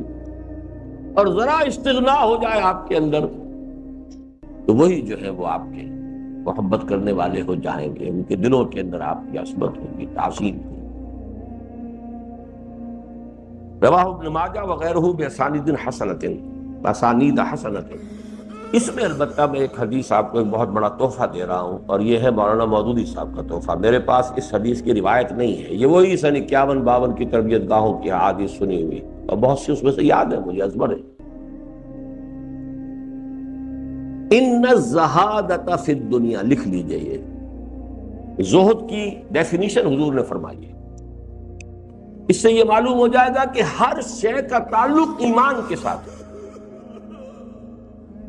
ان الزہادۃ فی الدنیا لیست بتحریم الحلال ولا باضاعۃ المال.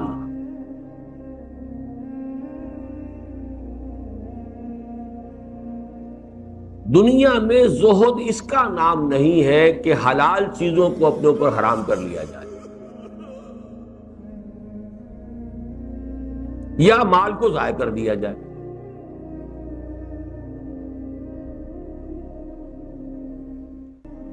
وَلَكِنَّ الزَّهَادَةَ فِي الدُّنْيَا، بلکہ اصل زہادت کیا ہے، زہد کیا ہے؟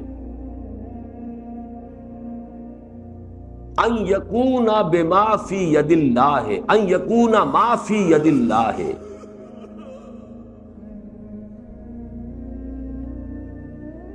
اوثق مما فی یدک.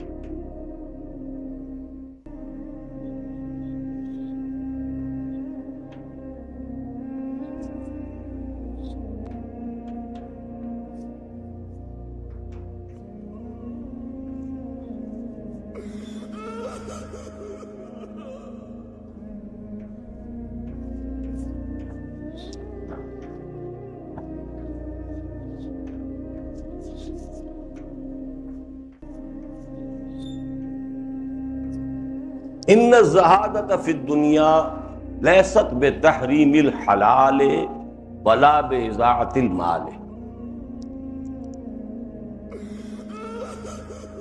ولکن، اب یہ اندہ کی بجائے ولکن الزہادۃ، یہ الفاظ نہیں ہیں دوبارہ.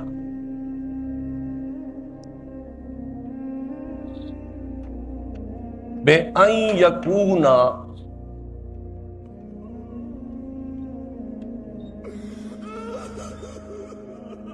مَا فِي يَدِ اللَّهِ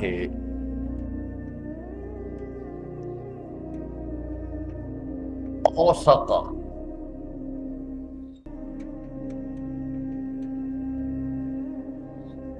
مِمَّا فِي يَدِكَ.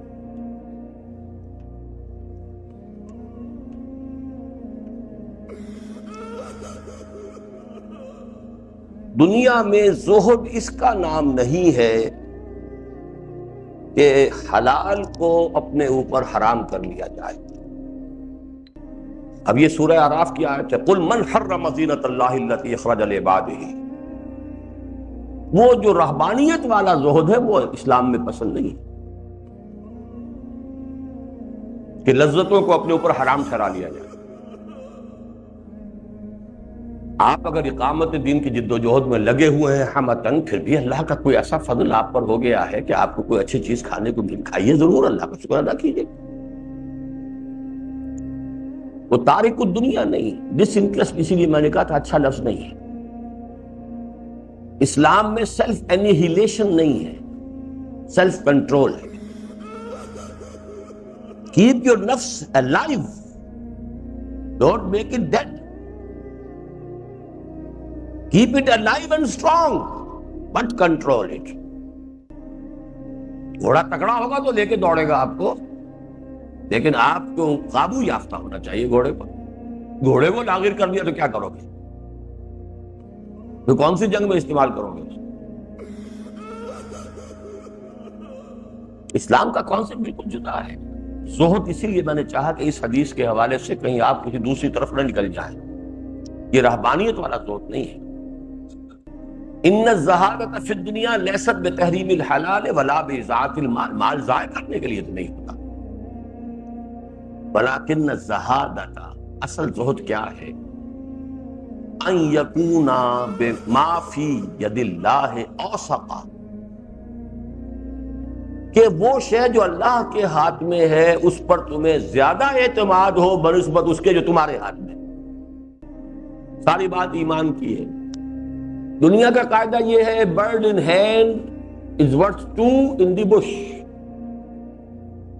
وہاں دو پرندے ہیں، ان کی فکر میں جو ایک ہے چھوڑ نہ دینا کہیں، اس کو قابو رکھو. یہ ایک بہت بہتر ہے ان دو سے جو ابھی جھاڑی کے اندر ہے.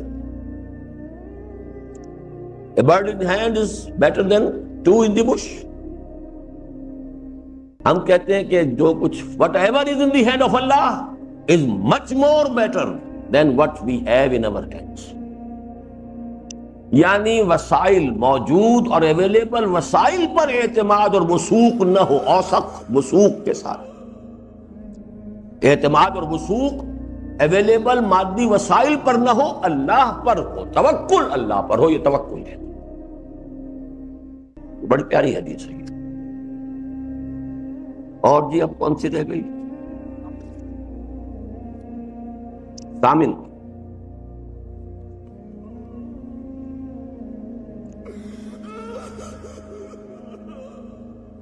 عن ابی ہریرہ رضی اللہ عنہ قال قال رسول اللہ صلی اللہ علیہ وسلم ان اللہ تعالی قال. پھر یہ حدیث قدسی آ گئی. حضرت ابو ہریرہ راوی ہیں. حضور نے فرمایا کہ اللہ تعالیٰ فرماتا ہے، ان اللہ تعالیٰ قال من عادى لي وليا فقد آذنته بالحرب. اب یہ اولیاء اللہ کا تذکرہ ہے. جو میرے کسی ولی سے، دوست سے دشمنی رکھے گا، میرا اس کو الٹیمیٹم ہے جنگ کا.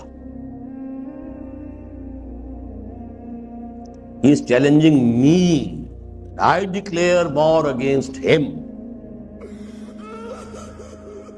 Whosoever is the enemy of a friend of mine.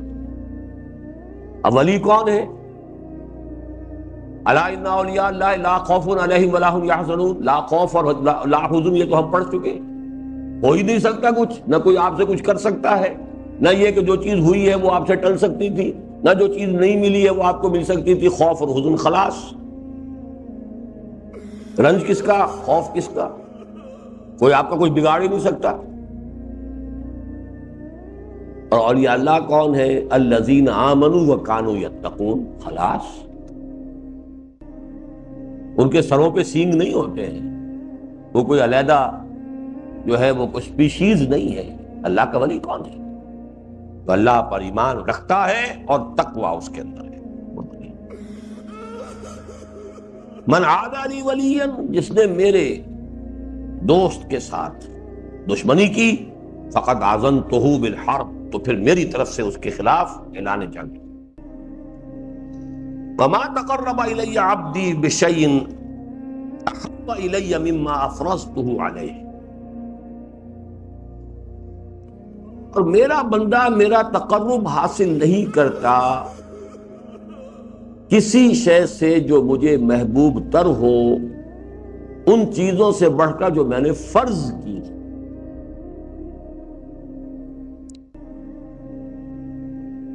سمجھ رہے آپ اس کو؟ ہماری ساری جد و جہد کا مقصد کیا؟ اللہ کا قرب حاصل کرنا، اللہ راضی ہو جائے، اللہ کا تقرب باب تفاعل. قربانی بھی تقرب کے لیے ہے، قربانی مادہ وہی ہے. اب ایک فرائض ہیں جو اللہ نے فرض کر دی، فرائض ادا کرتے ہوئے تقرب حاصل کرنا. اب اس میں ایک پرابلم ہے، بہت سخت پرابلم ہے، اس کو سمجھیے گا. وَلَا يَزَالُ عَبْدِي يَتَقَرَّبُ إِلَيَّ بِالنَّوَافِلِ، اور میرا بندہ میرا قرب حاصل کرتا رہتا ہے نوافل کے ذریعے سے، حتیٰ أُحِبَّهُ، یہاں تک کہ میں اسے محبت کرنے لگتا ہوں. فَإِذَا أَحْبَبْتُهُ، پھر جب میں اس سے محبت کرتا ہوں، كُنْتُ سَمْعَهُ الَّذِي يَسْمَعُ بِهِ، میں اس کے وہ کان بن جاتا ہوں جن سے وہ سنتا ہے. وَبَصَرُهُ الَّذِي يُبْصِرُ بِهِ، اور اس کی وہ آنکھیں بن جاتا ہوں جن سے وہ دیکھتا ہے. وَيَدُهُ الَّتِي يُبْطِشُ بِهَا، اس کا وہ ہاتھ بن جاتا ہوں جس سے وہ پکڑتا ہے. وَرِجْلَهُ الَّتِي يَمْشِي بِهَا، اور اس کے وہ پاؤں بن جاتا ہوں جس سے چلتا ہے. وَلَئِن سَأَلَنِي لَأُعْطِيَنَّهُ، اگر وہ مجھ سے کچھ مانگے گا میں اسے لازماً دوں گا. وَلَئِن اسْتَعَاذَنِي لَأُعِيذَنَّهُ، اگر وہ مجھ سے تعوذ کرے گا، پناہ طلب کرے گا، میں لازماً دوں گا. تو یہاں دو تقرب آئے ہیں، تقرب بالفرائض، تقرب بالنوافل. کون سا اونچا ہے؟ اونچا ہے نا.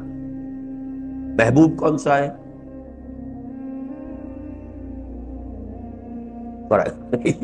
کیا چکر کیا ہے اس پر؟ یہ کہ سمجھ لیجئے، اس پر چونکہ میری پوری تقریر ہے، کتابچہ چھپا ہوا ہے، مجھے تفصیل میں جانے کی ضرورت نہیں ہے، لیکن یہ بڑی اہم حدیث ہے. تصوف کے باب میں اس حدیث کو نہ سمجھنے کی وجہ سے سارا فساد پیدا ہوا. اس حدیث میں اصل میں دو مختلف کیفیات کا بیان ہے. اگر اللہ کا دین قائم نہیں ہے تو پہلا فرض ہے اس کے دین کو قائم کرنا. نوافل تو اس کے بعد آئیں گے نا. فرض اہم ہے یا نفل زیادہ اہم ہے؟ فرض نماز پڑھو نہیں، نوافل کے ڈھیر لگا دو، دے لے کے نہیں. اقامت دین کی جد و جہد فرض عین. اس لیے اس وقت آپ کیا کریں گے؟ نماز فرض پڑھ لیجئے، روزہ فرض رکھ دیجئے، لیکن اپنی ساری جد و جہد، اپنی ساری توانائی، اپنی ساری قوت اقامت دین کی جد و جہد میں لگائیے کہ وہ فرض. نوافل کا وقت کہاں ہے؟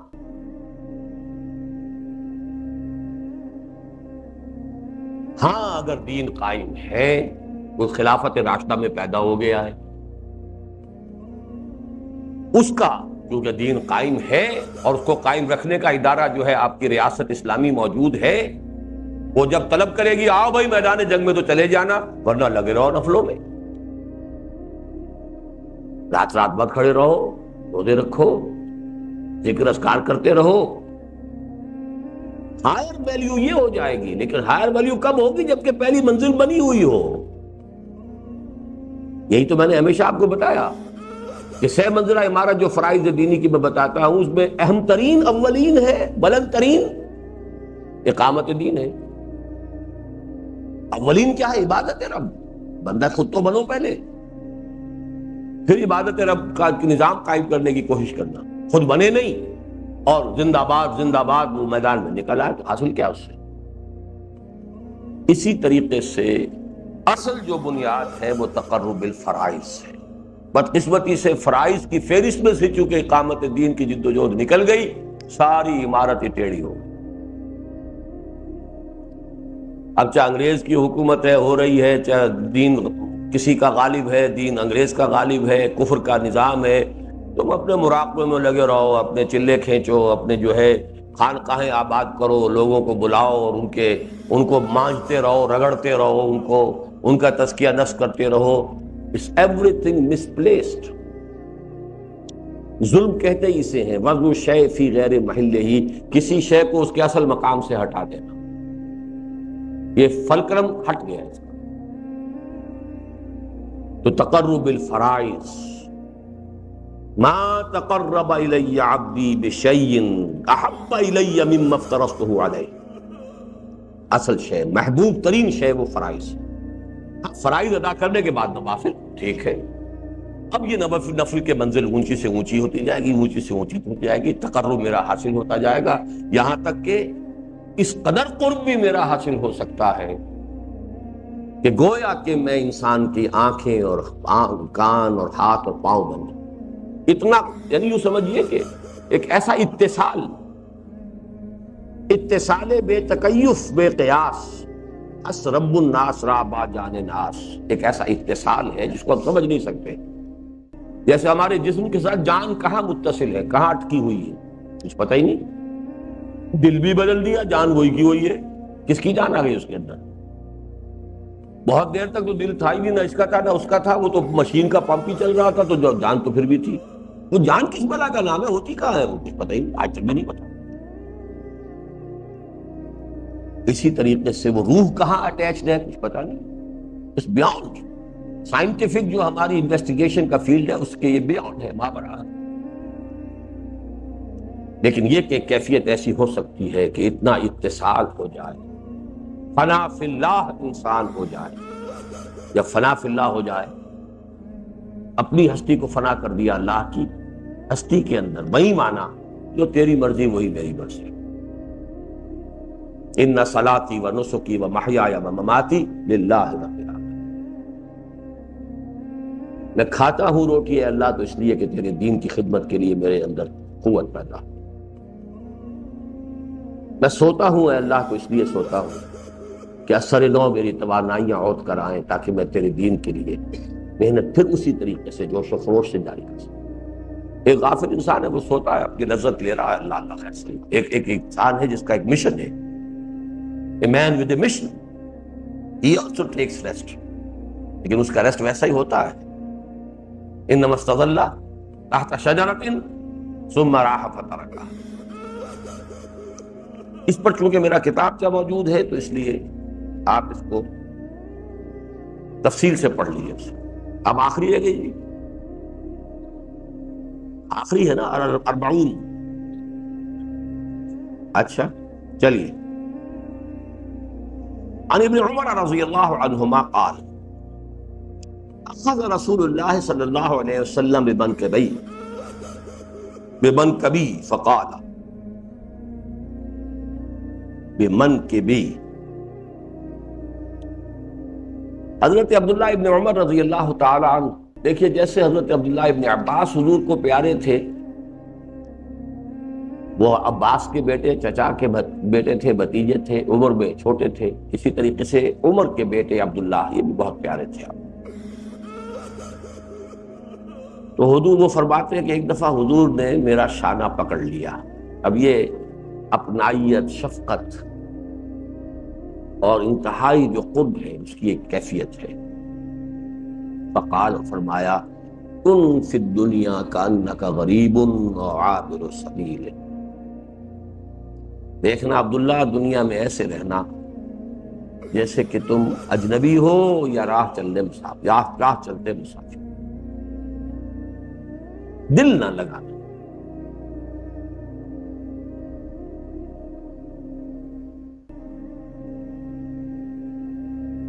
آپ نے ضرورت کے لیے مکان بھی بنایا، ضرورت کے لیے بنایا، لگژریز کے لیے نہیں، اس میں شو کے لیے نہیں، اس میں اسراف نہ ہو، اس میں تبذیر نہ ہو۔ حضور نے فرمایا بدترین پیسہ وہ ہے کہ جو عید گانے پہ صرف ہوتا، ضرورت کے ٹائم، ضرورت کے کپڑے ہوں، 2 جوڑے کپڑے رہنے چاہیے، بار روز بڑی ہوئی ہوں اور ہر سیزن میں نئے سے نئے کپڑے ہوں، اور یہ ضرورت ہے، ضرورت پوری کرو، لیکن رہو ایسے جیسے کہ منزل جمی ہوئی ہو، نگاہ تمہاری منزل پر جمی ہوئی ہو، آخرت۔ ایک اور حدیث ہے بہت پیاری، وہ اس میں نوٹ کر لیجئے، الدنیا مزرعۃ الآخرہ، دنیا آخرت کی کھیتی ہے، جہاں بو گے وہاں کاٹو گے، بونے کی حد تک یہاں دلچسپی، کاٹنے کا معاملہ وہاں پہ رکھو، یہی بو کر یہی کاٹنا ہے، یہ تو دنیا دار کر ہی رہا ہے، ہر ایک کر رہا ہے، فصل وہ بو جو وہاں کٹے، وہاں کی گندم ملے۔ الدنیا مزرعۃ الآخرہ، تارک الدنیا، دنیا ہی کو چھوڑ جاتا ہے، وہ اس نے اس کھیتی نہیں بنایا اس کو، تارک الدنیا اسلام میں نہیں ہے، لا رہبانیت فی الاسلام، لیکن دنیا کو کھیتی سمجھو، آخرت، یہ ریلیشن شپ ہے، کریکٹ ریلیشن۔ الدنیا مزرعۃ الآخرہ، کن فی الدنیا کانک غریب عابر سبیل، بہترین تعبیر اس کی اس اردو مصرے میں ہے، بازار سے گزرا ہوں خریدار نہیں، گزرنا تو ہے، ہم مستعفی بھی نہیں ہو سکتے، خودکشی حرام ہے، جب تک اللہ نے رکھا ہے یہاں رہنا ہے، دنیا سے گزرنا ہے، نگاہ غلط انداز ڈالتے ہوئے گزر جاؤ، یہ نہ معلوم ہو کہ ادھر بھی لالچ ہے، ادھر بھی بڑی ذرا لسٹ فل نگاہیں پڑ رہی ہیں، ادھر بھی بڑا روب پڑ گیا ہے کہ۔ السلام علیکم ورحمۃ اللہ وبرکاتہ۔ اسی طرح کی انفارمیٹیو ویڈیوز دیکھنے کے لیے ہمارے اس اسلامک چینل ڈیپتھ آف اسلام کو سبسکرائب کریں۔ آپ کا شکریہ۔